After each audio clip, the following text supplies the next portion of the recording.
పశ్చిమాసియాలో యుద్ధం కారణంగా భారత్లో గ్యాస్ కొరత ఏర్పడుతుంది. దీంతో ఉమ్మడి గుంటూరు జిల్లాలో హాస్టళ్ల పరిస్థితి అగమ్యగోచరంగా మారింది. గుంటూరు కమ్మ హాస్టల్లో 1600 మంది విద్యార్థులు ఉన్నారు. ప్రతిరోజు 6 సిలిండర్లు అవసరమవుతాయని సిబ్బంది చెబుతున్నారు. ఎన్ని ఇబ్బందులు వచ్చినా హాస్టల్ను నిర్వహిస్తామని హాస్టల్ పాలక మండలి సభ్యులు స్పష్టం చేస్తున్నారు. మరింత సమాచారం మా ప్రతినిధి రవికృష్ణ అందిస్తారు. ఇరాన్ వార్ అయితే మాత్రం భారతదేశంలోనే తీవ్ర సంక్షోభాన్ని నెలకొల్పుతుందని చెప్పుకోవాలి. ప్రధానంగా కూడా గ్యాస్ ఉత్పత్తులు అయితే మాత్రం ఎక్కడిక్కడ గ్యాస్ సిలిండర్స్ అయితే ఆగిపోయినటువంటి నేపథ్యంలో హాస్టల్స్ తీవ్రంగా కూడా ఇబ్బంది పడుతున్నటువంటి పరిస్థితులు అయితే కనపడుతున్నాయి. నేనైతే మాత్రం గుంటూరులో ఉన్నటువంటి కమ్మ హాస్టల్ దగ్గర ఉన్నాను. ఇక్కడ యాక్చువల్గా కూడా ఇది రాష్ట్రం మొత్తంలో కూడా అతి పెద్ద హాస్టల్గా చెప్పుకోవచ్చు. మొత్తంగా కూడా ఈ రూరల్ ప్రాంతానికి చెందినటువంటి ఎవరైతే మహిళలు ఉంటారో వాళ్ళందరూ విద్యార్థినులు ఉంటారో వాళ్ళందరూ కూడా ఇక్కడికి వచ్చి సెల్ఫ్ వాళ్ళైతే మాత్రం ఇక్కడ ఉండి చదువుకున్నటువంటి పరిస్థితి అయితే ఉంటుంది. నేను ప్రజెంట్ అక్కడ ఉన్నటువంటి ఎవరైతే ఆ కమ్మాస్లకు సంబంధించినటువంటి మెయిన్ సిబ్బంది ఎవరైతే ఉన్న మెయిన్ సంబంధించిన కమిటీ ఎవరైతే ఉన్నారో వాళ్ళతో పాటు ఉన్నాను. సార్ చెప్పండి, అసలు మీకు ప్రధానంగా కూడా ఇప్పుడు ఈ వార్ మూలాన ఎటువంటి ఇబ్బంది ఎదుర్కొంటున్నారు? మామూలుగా ఎప్పటి నుంచో అనుకుంటున్నామండి. మేమందరం కూడా మీటింగ్ వేసుకొని పాలకవర్గం అంతా కూడా మాట్లాడుకోవడం జరిగింది. ఈ పరిస్థితులన్నీ కూడా ఆలోచించాం. రేపు జరగబోయే కాలంలో ఈ సరుకులు కానివ్వండి, లేకపోతే ఆయిల్ కానివ్వండి, లేకపోతే గ్యాస్ కానివ్వండి, అన్ని ఇబ్బందులు వస్తాయి. ఎట్లా ఏం చేయాలనేది ఆలోచించుకోవడం జరిగింది.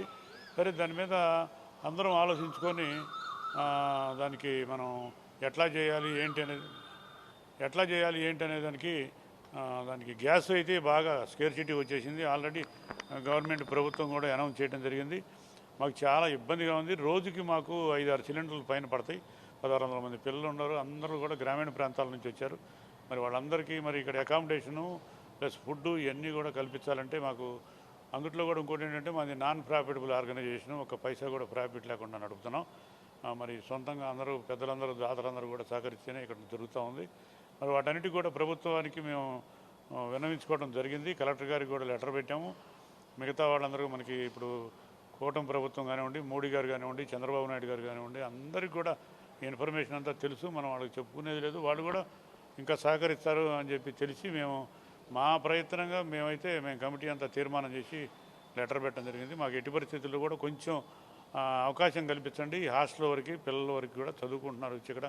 మరి ఎక్కడెక్కడో మిగతా రాష్ట్రాలు జిల్లాల నుంచి కూడా వచ్చి ఇక్కడ చదువుకుంటున్నారు కాబట్టి వాళ్ళందరికీ అకామిడేషన్ ఇవన్నీ కూడా చేస్తారని ఆశిస్తున్నాను. అంటే సార్ చెప్పండి, ప్రధానంగా కూడా ఇక్కడ గ్రామీణ ప్రాంతం నుంచి అనేక మంది పేద విద్యార్థులు అయితే వస్తూ ఉన్నారు. ఎంతమంది ఇక్కడ ప్రజెంట్ ఇక్కడ ఉన్నారు? వాళ్ళకి ఈ గ్యాస్ లేకపోవడం మూలాన మీరు ఏ విధంగా ఆహారాన్ని అందించాలని అనుకుంటున్నారు? సుమారుగా 1600 మంది పిల్లలు ఇక్కడ ఉన్నారు. అందరూ కూడా పేద విద్యార్థినులు, ఆడపిల్లలు గ్రామీణ ప్రాంతం నుంచి వచ్చి పలు ప్రాంతాల నుంచి వచ్చారు. మేము వాళ్ళందరూ కూడా నో ప్రాఫిట్ ఉచితంగా సర్వీస్ చేస్తున్నాం అన్నమాట. వాళ్ళందరూ కూడా ఇప్పుడు వరకు ఎటువంటి ఇబ్బంది రాలేదు. అంటే ఈ ప్రభుత్వం వాళ్ళన్న పరిస్థితుల్లో గ్యాస్ సప్లై అనేది మాకు ఇబ్బందిగా ఉంది.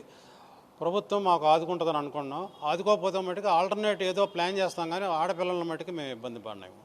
ఇబ్బంది రాకుండా మేము ఆల్టర్నేట్గా ఏదో మా ప్రయత్నం మేము చేస్తాం. గతంలో ఎప్పుడు కూడా ఇలాంటి పరిస్థితి అయితే రాలేదు. గతంలో అటువంటిది మీరు ఇప్పుడు ప్రజెంట్ ఈ సిచ్యువేషన్ అయితే ఫేస్ చేశారు. దీంట్లోంచి ఎలా బయటపడాలనుకుంటున్నారు? ప్రధానంగా కూడా ముఖ్యంగా ఆడపిల్లలే ఆడపిల్ల మొత్తం కూడా ఆడపిల్లలే మీ హాస్టల్కి సంబంధించి. అటువంటి సందర్భంలో వాళ్ళకి ఏ విధంగా మీరు ఇబ్బంది లేకుండా చూడాలి? గ్యాస్ ఒక్కటే మాకు ఉన్న ప్రాబ్లము. గ్యాస్ వరకు అరేంజ్మెంట్ చేస్తే మాకు సరిపోతుంది. మిగిలిన ఐటమ్స్ అన్నిటికీ మేము ప్రొక్యూర్ చేసుకోగలం. గ్యాస్కి సోర్స్ ఏంటంటే గవర్నమెంట్ అలాట్మెంటే కాబట్టి దాని ఒక్కదాన్ని గవర్నమెంట్ మాకు సహకరిస్తే మిగిలిన వస్తువుల వరకు మేము సపోర్ట్ చేసుకోగలం. అంటే ఫైనల్గా మీరు చెప్పండి, ఇప్పుడు గ్యాస్ అయితే మాత్రం ఈ యుద్ధం ఇలానే కంటిన్యూ అయితే గ్యాస్ ఆగిపోయేటువంటి పరిస్థితి అయితే ఉంటుంది. స్క్వేర్ విపరీతంగా వచ్చే పరిస్థితి ఉంటుంది. అట్లాంటి సందర్భంలో ఫర్దర్గా గ్యాస్కు ప్రత్యామ్నాయంగా ఏమన్నా ఏర్పాట్లు చేసుకోగలుగుతారు? ఏదో ఒకటి చూసుకోవాలండి. చూసుకోకుండా హాస్టల్ అయితే ముయ్యలేము. వాళ్ళ కాలేజీలు స్టడీస్ పిల్లలు వీళ్ళందరూ ఎగ్జామ్స్ జరుగుతున్నాయి. అవన్నీ ప్రాబ్లం ఫేస్ చేస్తారు పిల్లలు. అందుకని ఏదో ఒకటి ఆల్టర్నేటివ్ చూసుకొని అరేంజ్ చేసి పిల్లల్ని ఏదో ఒక విధంగా వసతి కల్పించి భోజనాలు ఏర్పాటు చేసి అన్నీ చేయగలగాలి. అప్పుడే మన హాస్టల్లో ఉండి మంచి సాధిస్తాం.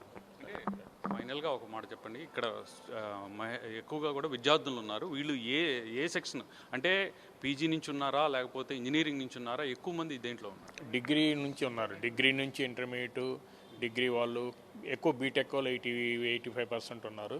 మిగతా వాళ్ళు ఫార్మసీ వాళ్ళు ఉన్నారు, మెడిసిన్ వాళ్ళు ఉన్నారు, అందరూ ఉన్నారు. పీజీ కోర్సుల వాళ్ళు కూడా అందరూ ఉన్నారు. అంటే టోటల్గా ఏదైతే గల్ఫ్లో జరుగుతున్న యుద్ధం కారణంగా కూడా గ్యాస్ స్కేర్సిటీ వచ్చిన నేపథ్యంలో ఇక్కడ ఏపీలో ఉన్నటువంటి హాస్టల్స్ కూడా తీవ్రంగా ఇబ్బంది పడుతూ ఉన్నాయి.